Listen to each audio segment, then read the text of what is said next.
जी नमस्कार हमारे प्यारे स्टूडेंट, फटाफट जुड़ जाइए हमारे इस जीनियस इंस्टीट्यूट के पेज से, यूट्यूब चैनल से। तो अगले वीडियो हम लोग चर्चा किए थे डाइजेस्टिव सिस्टम अर्थात पाचन तंत्र का एक इंट्रोडक्शन, बहुत छोटा सा क्लास दिए होंगे। उम्मीद करते हैं वो वीडियो आप लोग को बहुत अच्छा पसंद आया होगा। अब उसी के अगले भाग में हम लोग पढ़ेंगे अब इंट्रोडक्शन के माध्यम से, और डाइजेस्टिव सिस्टम के ईच एंड एवरी पार्ट्स को एक बार फिर से पढ़ेंगे। उसका क्या फंक्शन है, उसका क्या एनाटॉमी है, वो सारे पार्ट्स पढ़ेंगे। तो आइए एक बार फिर से कल जो बताए थे उसको एक बार हम लोग रिपीट कर लेते हैं। उसके बाद प्रत्येक पार्ट्स के बारे में फिर से जानेंगे। ये आपका डाइजेस्टिव सिस्टम का यानी कि पाचन तंत्र का सबसे सिंपल सा एक डायग्राम है। इस डायग्राम की मदद से हम लोग देख सकते हैं कि हमारा खाना यानी कि भोजन जो हम लोग लेते हैं उसका पाचन और अवशोषण कैसे होता है। तो सबसे पहले कल बताए थे अगले वीडियो में कि सबसे पहले भोजन हम ग्रहण करते हैं तो उसको हम लोग माउथ कैविटी यानी कि मुख गुहा के द्वारा मुंह में लेते हैं। और जैसे ही मुंह में भोजन लेते हैं हमारे माउथ कैविटी में बहुत सारे दांत होते हैं। दांत के आगे प्रकार बताएंगे क्या होता है, उसका भी एक एक पार्ट्स बताएंगे। फिलहाल समझिए कि दांत होते हैं तो दांत क्या करते हैं, उस भोजन को चबाते हैं, ग्राइंडिंग करते हैं, पीसना शुरू करते हैं। और हमारा जीभ उस भोजन को उलटने पलटने में हेल्प करता है, ठीक है। और जीभ एक प्रकार का सेंस ऑर्गन है, वो हमारा भोजन का स्वाद भी लेता है, ठीक है। इसके अलावा हमारे माउथ कैविटी यानी कि ये मुख गुहा में एक विशेष प्रकार की ग्रंथियां भी होती है, लाल ग्रंथियां बताए थे कल। और आज हम लोग स्पेशली पढ़ने वाले हैं कि माउथ कैविटी यानी कि मुख गुहा में कौन कौन सा अंग होते हैं। उसका सबसे पहला और इम्पोर्टेंट अंग है दांत, ठीक है।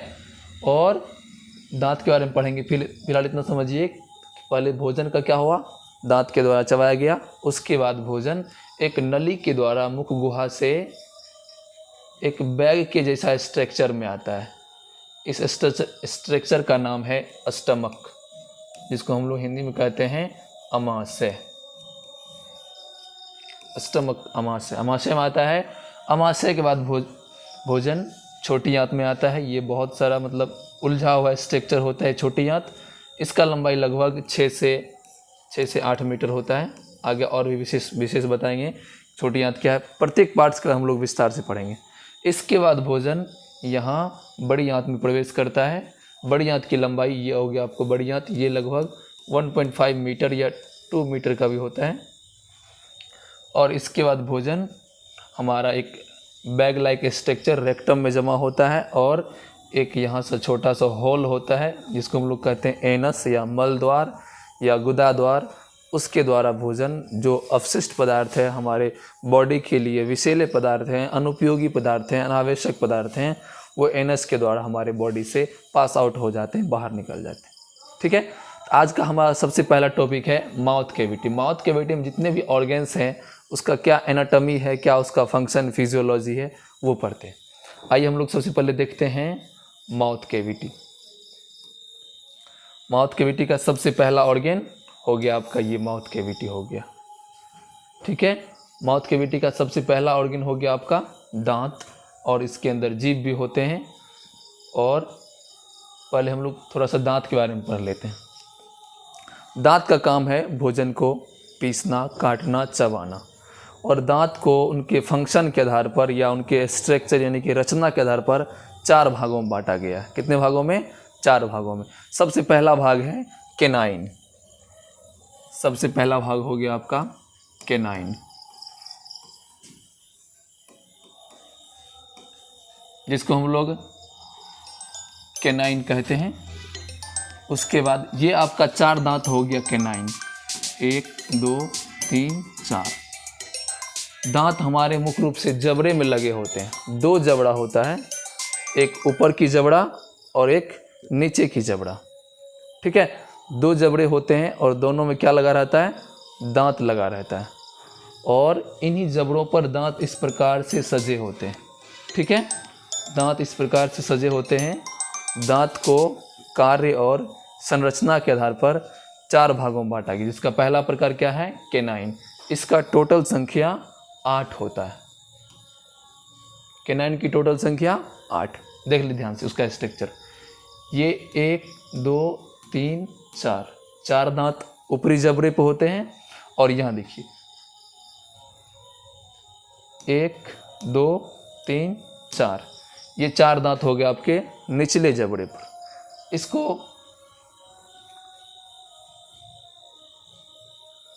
कैनाइन नहीं कहा जाता है, इसको इंसीजर कहा जाता है। इंसीजर जो हमारा काटने का काम करता है। कौन सा काम करता है? काटने का काम करता है।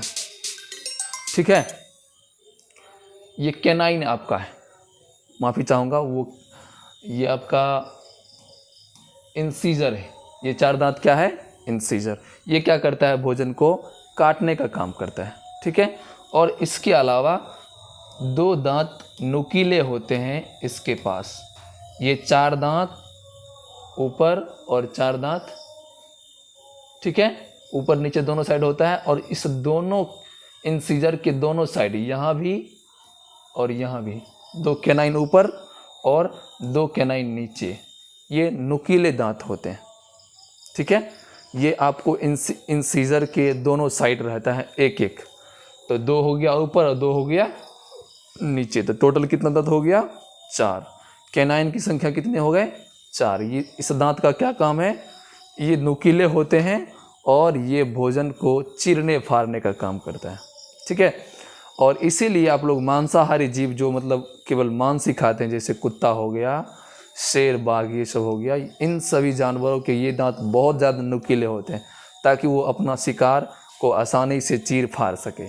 ठीक है, लेकिन मानवों में ये दांत उतना नुकीला नहीं होता है, बस इसी साइज़ का होता है, जिस साइज़ का इंसीजर होता है उसी लेवल में होता है, हल्का नुकीला होता है ये मानवों में भी।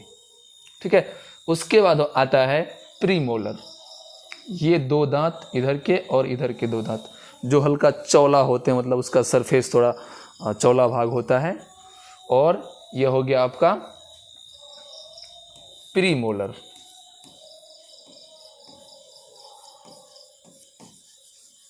प्रीमोलर, इसकी संख्या आपको 2 इस साइड 2 इस साइड 4, यानी कि 4 नीचे जबड़े में और 4 ऊपर जबड़े में, तो प्रीमोलर की संख्या 8। ठीक है, इंसीजर की संख्या, इंसीजर की संख्या भी 8। इसके बाद नुकीले दांत कैनाइन, इसकी संख्या 2 ऊपर और 2 नीचे, यानी कि 4। ठीक है, तो हो गया इंसीजर 4 दांत ऊपर और 4 नीचे, हो गया टोटल 8। दूसरा है कैनाइन 2 ऊपर 2 नीचे, कितना? 4। तीसरा प्रीमोलर 4 नीचे और 4 ऊपर, कितना? 8। अब आ गया आपका मोलर। क्या आ गया? मोलर। मोलर जो होता है वो सबसे दांत मतलब अंदर में होता है, वो मतलब एक निश्चित एज के बाद धीरे धीरे निकलता है, जिसको अपने भाषा में चौ बोलते हैं। बड़ी मतलब चौला दांत होता है वो।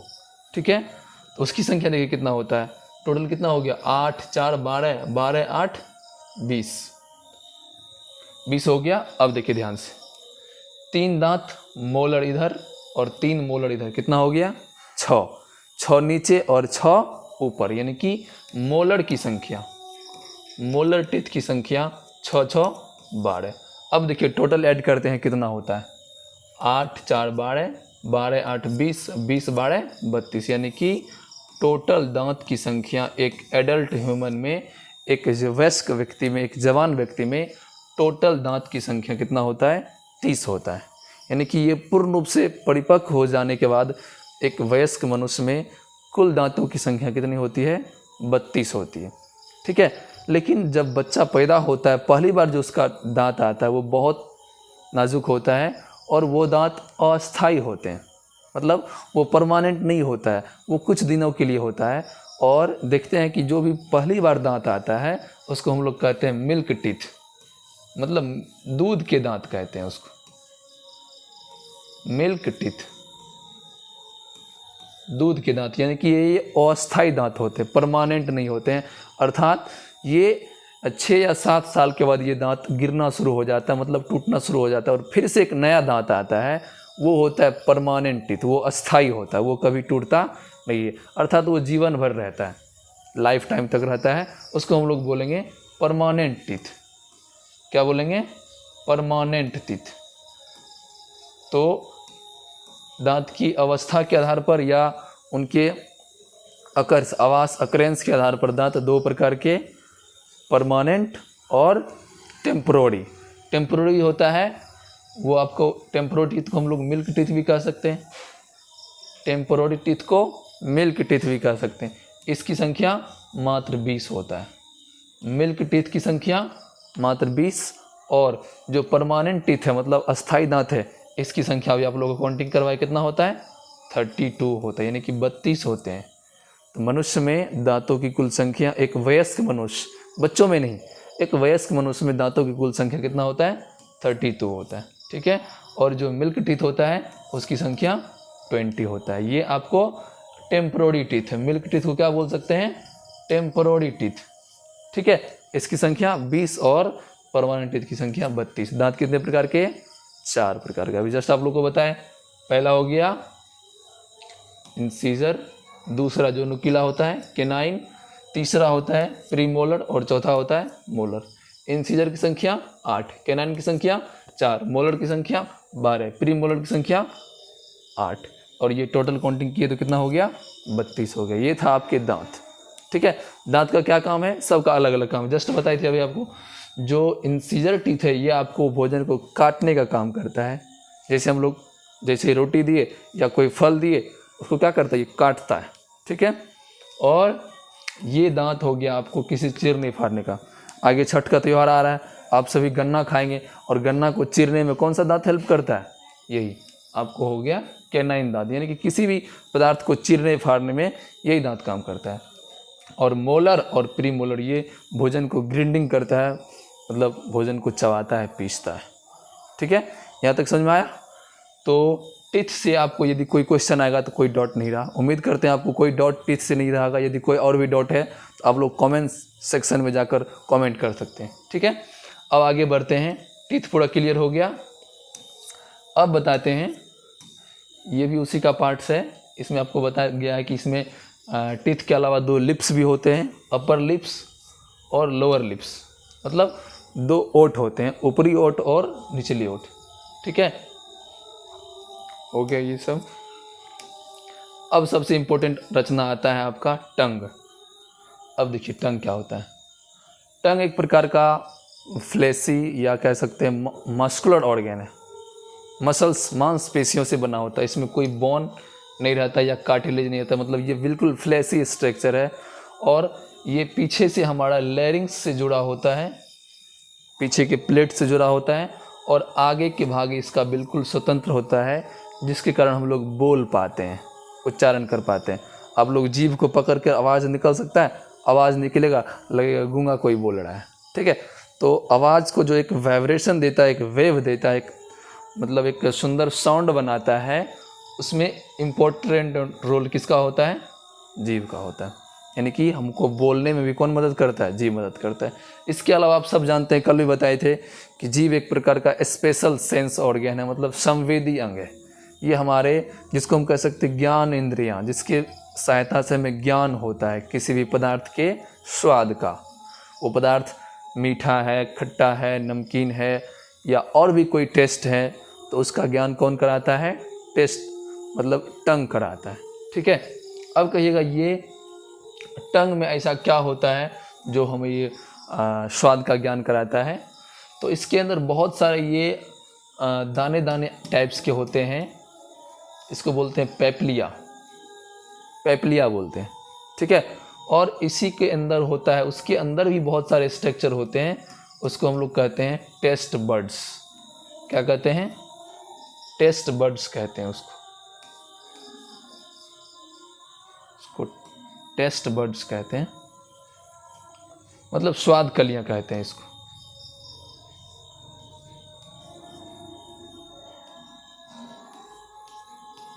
टेस्ट बड्स, स्वाद कलियां। ये क्या करता है कि ब्रेन को, ये यहाँ से एक नर्व सप्लाई होता है, उतना डीपली नहीं बताएंगे आप लोग को, ठीक है। लेकिन यहाँ से मतलब सीधा ब्रेन को सूचना जाता है, जिस भाग में हमारा स्वाद का या टेस्ट का एरिया होता है, हमारे सेरिबरम के जिस एरिया में, वहाँ तक ये इस नर्व के थ्रू इन्फॉर्मेशन जाता है कि भोजन का टेस्ट कैसा है, ठीक है। इतना समझना है सिंपल में कि भोजन का स्वाद लेने के लिए कौन सा ऑर्गन काम करता है, हमारा जीभ करता है, टंग करता है। ठीक है। अब देखिए, इसके अलावा दांत हो गए, जीभ हो गए। अब देखिए सबसे इम्पोर्टेंट ग्लैंड होता है जो हमारे माउथ कैविटी में। वैसे एक बार फिर से आप लोग को दोबारा वही डाइजेस्टिव ग्लैंड यानी कि पाचन तंत्र में जितना भी ग्रंथियां हैं उन सबों के बारे में बताएंगे, लेकिन एक बार इसका भी इंट्रोडक्शन दे देते हैं। सलाइवरी ग्लैंड्स, लार ग्रंथियाँ। ठीक है, सिंपल वे में समझाते हैं आपको लार ग्रंथियाँ क्या होता है। सीधा समझना है कि लार ग्रंथियाँ एक ऐसा ग्लैंड है जो हमारे माउथ कैविटी में रहता है, मतलब मुख गुहा में ही रहता है। इसका लोकेशन अलग अलग होता है, बताते हैं। ये मुख्य रूप से भोजन को लार प्रोवाइड करता है, मतलब भोजन को लिक्विड करता है। जैसे हम लोग कोई फूड लिए, क्या होता है, धड़ाधड़ क्या करता है, लार ग्रंथि लार छोड़ना शुरू कर देता है। ठीक है, इसी से हमारे माउथ के अंदर जो भी भोजन आते हैं, इसी से भोजन क्या होता है, लिक्विड फॉर्म में कन्वर्ट होता है। ठीक है, और जैसे ही भोजन हम मुंह में ग्रहण करते हैं, हमारे माइंड को इन्फॉर्मेशन मिलता है और माइंड के द्वारा सलाइवरी ग्लैंड्स को एक्टिव किया जाता है। और सलाइवरी ग्लैंड क्या छोड़ता है, सलाइवा छोड़ता है, लार छोड़ता है। लार के बारे में कल भी बताए थे। लार एक प्रकार का विशेष लिक्विड है। इसके अंदर बहुत सारे एंजाइम्स और अधिक मात्रा में वाटर होते हैं जो भोजन को मुलायम करता है। ठीक है, या कभी कभी हम लोग ऐसा करते हैं कि बाज़ारों में बहुत सुंदर सुंदर चीज़ों को देख कर कहते हैं ना, मुंह में पानी आ जाता है। ऐसा क्यों होता है, ऐसा हम लोग ऐसा फील कर लेते, काश वो सुंदर चीज़, मिठाई, समोसे, जो भी चटपटे सामान है वो हमारे मुंह में है। ऐसा करके लगता है कि मुंह में पानी आ गया। तो मुंह में पानी कहाँ से आता है, यही लार ग्रंथि से। मुंह में जो पानी टपकता है किस ग्लैंड से, लार ग्लैंड से, लार ग्रंथि से, सलाइवरी ग्लैंड से। ठीक है, अब देखिए इसका लोकेशन। सबसे पहले इसका टाइप समझ लीजिए। ये 3 टाइप्स के होते हैं, 3 प्रकार के, या 3 जोड़ी कह सकते हैं। लार ग्रंथि हमारे माउथ कैविटी में 3 पेयर होते हैं। ठीक है, सबसे पहला है सबलिंगुअल ग्लैंड, यानी कि ये हमारे लोअर लिप्स यानी कि होठ के नीचे, नीचे वाले होठ के नीचे होता है, जहाँ हमारे बड़े बुजुर्ग सब खैनी तंबाकू डालते हैं। जैसे ही वहाँ तंबाकू डालते हैं, खैनी डालते हैं, फटाफट से पूरा लार निकलना शुरू हो जाता है।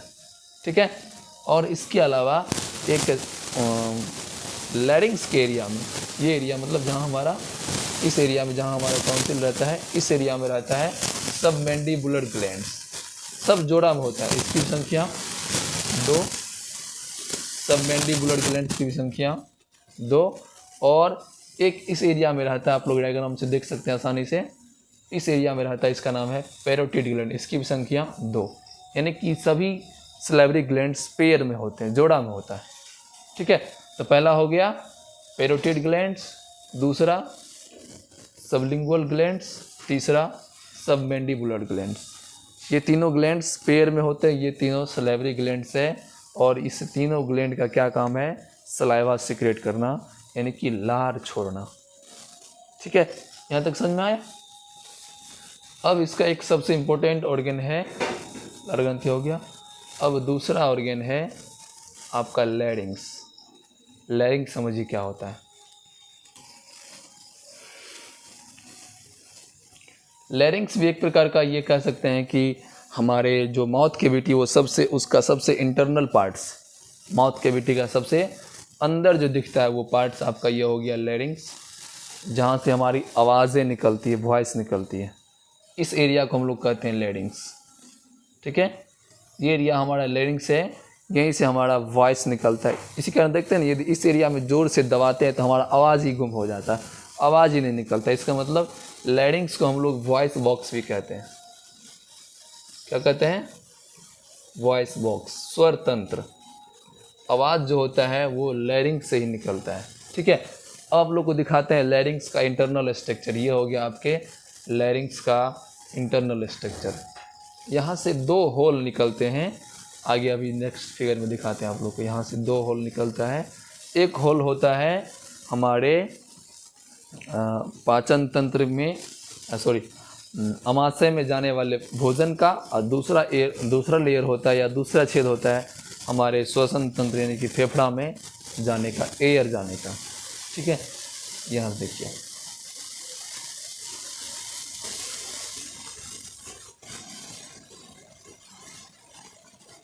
अब देखिए लैरिंक्स से हमारा 2 होल निकलता है, ये हो गया ट्रेकिया, इस एरिया से हमारा एयर जाता है, कहाँ जाता है, फेफड़ा को। लैरिंक्स के एरिया में 2 छेद, पहला छेद हो गया आपका ये लंग्स में जाने वाला, और दूसरा छेद यहाँ हो गया आपको स्टमक में जाने वाला, दूसरा छेद हो गया आपको स्टमक में जाने वाला, ठीक है। और ये छेद हो गया आपको किधर, ट्रेकिया यानी कि लंग्स में जाने वाला, ये छेद हो गया आपका लंग्स में जाने वाला, ठीक है। ये 2 छेद होते हैं, कहाँ से ये निकलते हैं, लैरिंक्स के एरिया से, जहाँ लैरिंक्स ख़त्म होता है वहीं से 2 होल 2 छेद निकलता है। पहला छेद जो कहाँ जाता है, लंग्स में एयर लेके जाता है, हवा लेके जाता है श्वसन के लिए, और दूसरा छेद जो होता है वो हमारा भोजन को लेके जाता है, कहाँ तक, अमाशय तक। इस रास्ता को क्या बोलते हैं, ओइसोफेगस। अगले वीडियो में बता चुके हैं कि क्या होता है ओइसोफेगस। ओइसोफेगस एक ऐसा ट्यूब है, ऐसा नली है जो भोजन को मुख गुहा से अमाशय तक पहुंचाता है।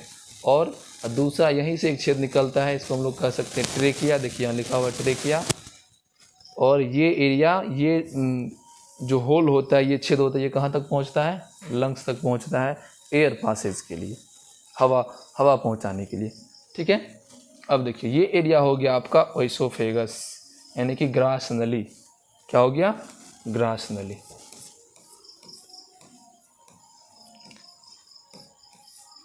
ये एरिया आपका ग्रास नली हो गया, ठीक है। अब इसी दोनों छिद्र के बीच एक स्ट्रक्चर होता है, कार्टिलेजिनस स्ट्रक्चर होता है, यानी कि एक मुलायम हड्डी है, बोन है। इस लेयर को बोलते हैं एपिग्लोटिस। यही एक स्ट्रक्चर ऐसा है जो ट्रैफिक पुलिस का काम करता है, इसका नाम क्या है, एपिग्लोटिस, ठीक है। यही आपको दोनों छेद के बीच में स्थित रहता है, यानी कि लंग्स वाले एरिया में, यानी कि ट्रेकिया वाले क्षेत्र में, और ओइसोफेगस यानी कि ग्रास नली के दोनों छिद्र के बीच में अवस्थित रहता है, ठीक है। यही आपको क्या करता है, जब हम लोग भोजन ग्रहण करते हैं, यानी कि जब हम लोग भोजन निगलते हैं, घुटते हैं, उस क्रम में क्या करता है, ये इस छेद को बंद कर देता है, ट्रेकिया वाले रास्ते को बंद कर देता है, ताकि हमारे भोजन या पानी का कोई भी कण हमारा फेफड़ा में नहीं जाए। है समझ में। ये कौन सा स्ट्रक्चर है, जिसका नाम है एपिग्लोटिस। इसको हिंदी में एपिग्लोटिस ही कहते हैं। बहुत बच्चे ऐसे होते हैं कि हर चीज़ का हिंदी उसको चाहिए, लेकिन साइंस में कुछ ऐसे टर्म होते हैं, कुछ ऐसे शब्द होते हैं जिसका कोई हिंदी नहीं होता है, या हिंदी आपको बहुत ज़्यादा डिफ़िकल्ट लगेगा, उससे आसान है आप इंग्लिश में ही उसको याद रखें, ठीक है। हम ऑफलाइन के बच्चे को भी बहुत सारा इस बात को मतलब प्रॉब्लम आता है, समस्या आता है। आप लोग के साथ भी ऐसा समस्या आएगा, लेकिन उसके लिए कोई ज़्यादा टेंशन नहीं है। बहुत ऐसे टर्म होते हैं जिसका इंग्लिश में हमको समझना बेहतर रहता है, ठीक है बच्चों। तो ये जो लंग्स वाला एरिया होता है और हमारा अमाशय वाला क्षेत्र होता है, इस दोनों के बीच एक ऐसा स्ट्रक्चर होता है जो क्या करता है, भोजन को हमारे फेफड़ा में या श्वास नली में जाने के लिए नहीं देता है। जैसे हम लोग भोजन निगलते हैं, उस एरिया को वो बंद कर देता है, ठीक है, ताकि भोजन का कोई भी कण वो फेफड़ा में नहीं जाए, ठीक है। और जैसे हम लोग नॉर्मली अभी हम लोग केवल सांस ले रहे हैं, अभी हम लोग भोजन करने का कोई उद्देश्य है नहीं, ठीक है। तो इस क्रम में क्या होता है, बिल्कुल ये अमाशय वाले रास्ते को यानी कि ग्रास नली को बंद करके रखता है, क्योंकि अभी हम लोग भोजन पानी कुछ ले नहीं रहे, ठीक है। इसी रचना को क्या कहते हैं, एपिग्लोटिस कहते हैं, ठीक है। और एपिग्लोटिस का कंट्रोल रूम कहाँ है, इसको कंट्रोल कौन करता है, यानी कि ये इसमें मूवमेंट कैसे होता है, या सिंपली यहाँ समझिए आप लोग, यहाँ से मान के चलो 2 एरिया है, एक एरिया आपका जा रहा है फेफड़ा में, और यहाँ से दूसरा एरिया है जो कहाँ जा रहा है, 1 मिनट फिर से फ्रेश करके आपको बताते हैं। लैरिंक्स के पीछे वाले भाग से, लैरिंक्स के पीछे वाले भाग से 2 होल निकलता है। पहला होल जो आपको लंग्स में जा रहा है, कहाँ जा रहा है बच्चों, लंग्स में। और दूसरा होल जो है जो आपको स्टमक यानी कि अमाशय में जा रहा है, स्टमक में जा रहा है, ठीक है। और इसी के बीच कौन रहता है, एपिग्लोटिस रहता है। कौन रहता है, एपिग्लोटिस। जैसे ही हम भोजन कर रहे हैं उस क्रम में क्या होता है, इस रास्ते को बंद कर दिया और सारा भोजन इस रास्ते से कहाँ आ गया, अमाशय में आ गया, ठीक है। वो लंग्स में नहीं जाएगा, ठीक है। लेकिन जब हम लोग भोजन नहीं कर रहे हैं, नॉर्मली है, ये बिल्कुल ऐसा रहता है या इसको बंद भी कर सकता है, ठीक है। तभी हम लोग सांस ले रहे हैं तो ये बिल्कुल भोजन हम लोग का सांस के द्वारा ऑक्सीजन या कार्बन डाइऑक्साइड का जो आदान प्रदान हो रहा है वो डायरेक्ट कहाँ जा रहा है, लंग्स में जा रहा है, ठीक है। लेकिन कभी कभी हम लोग क्या करते हैं, भोजन करने के क्रम में मोबाइल, टीवी या किसी से बात करते हैं या किसी और को याद करते हैं, ठीक है। इस क्रम में क्या होता है, हमारा माइंड बिल्कुल उसको याद करने लगता है जिसको हम याद कर रहे हैं। उस क्रम में क्या होता है, हमारा माइंड का कंट्रोल ये कार्टिलेजिनस स्ट्रक्चर यानी कि एपिग्लोटिस से ख़त्म हो जाता है और वो भूल जाता है इस रास्ते को बंद भी करना है, फेफड़ा के रास्ते को बंद भी करना है। खाना भी खा रहे हैं और किसी को याद भी कर रहे हैं और इस रास्ते को बंद नहीं कर पाता है ये, क्योंकि हमारा माइंड किसी दूसरे व्यक्ति को याद करने में रहता है, ठीक है। और उस क्रम में क्या होता है कि भोजन का कुछ कण वो ट्रेकिया के द्वारा फेफड़ा में चले जाते हैं, फेफड़ा में जाने का कोशिश करते हैं, ठीक है। तब क्या होता है, फेफड़ा देखता है कि ये तो बहुत गलत रास्ता में आ गया, इसका तो रास्ता ये है नहीं। तब ज़ोर से पंप करता है, हवा भर के मारता है, तब इधर से ज़ोर से एक बहुत ज़ोर से झटका से निकलता है हमारे भोजन, मतलब रिटर्न आ जाता है, कभी नाक के द्वारा या कभी मुख के द्वारा, मतलब ज़ोर से झटका के द्वारा बाहर निकल जाता है, ठीक है। ऐसा होने से हमारी मम्मी या मतलब जो भी घर के बड़े बुजुर्ग हैं कहते हैं कि लगता है कि आपको कोई याद कर रहा है, इसी कारण ऐसा हो गया। लेकिन ऐसा नहीं, यदि हम किसी को याद करते हैं तब ऐसी घटना होती है। लेकिन हमारे घर के बड़े बुजुर्ग कहते हैं कि लगता है तुमको ही कोई याद कर रहा है, ऐसा गलत कंसेप्ट है। लेकिन साइंस के स्टूडेंट ये सब बात जानते हैं कि ये हमारा एपिग्लोटिस जब हमारा माइंड कंट्रोल नहीं कर पाता है तब इस ढक्कन को वो नहीं बंद करता है, इस छेद को वो नहीं बंद करता है, तब भोजन का कुछ कण हमारे फेफड़ा या ट्रेकिया के द्वारा फेफड़ा में जाने का कोशिश करता है, लेकिन फेफड़ा उसको आने के लिए नहीं देता है, ठीक है। तो हम लोग को चाहिए कि खाना खाने के टाइम बिल्कुल मोबाइल फ़ोन, टीवी या किसी से बात भी नहीं करना चाहिए। वैसे मॉडर्न युग है, ये सब नॉर्मल है, कोई दिक्कत नहीं। तो ये समझ में आ गया आपको। तो हम लोग को ये जो हिचकी आता है यानी कि भोजन का मतलब ज़ोर से बाहर निकलना एक झटके के द्वारा, वो इसी कारण आता है। यहाँ तक समझ में आ गया। तो जब भी हम लोग भोजन करते थे एपिग्लोटिस क्या करता है, इस रास्ते को बंद कर देता है और सारा भोजन का कण कहाँ जाता है, अमाशय में आ जाता है, ठीक है बच्चों, समझ में आया यहाँ तक। ये आपका हो गया ट्रेकिया जो कहाँ जा रहा है, फेफड़ा में, और ये हो गया आपका ग्रास नली यानी कि ओएसोफेगस जो हमारे स्टमक में जा रहा है। कहाँ जा रहा है, स्टमक में। यहाँ तक समझ में आया, चलिए ठीक है, थैंक यू, यहाँ तक समझ में आ गया। अब नेक्स्ट टॉपिक देखते हैं, एक बार फिर से आप लोग को रिवीजन करवा दें।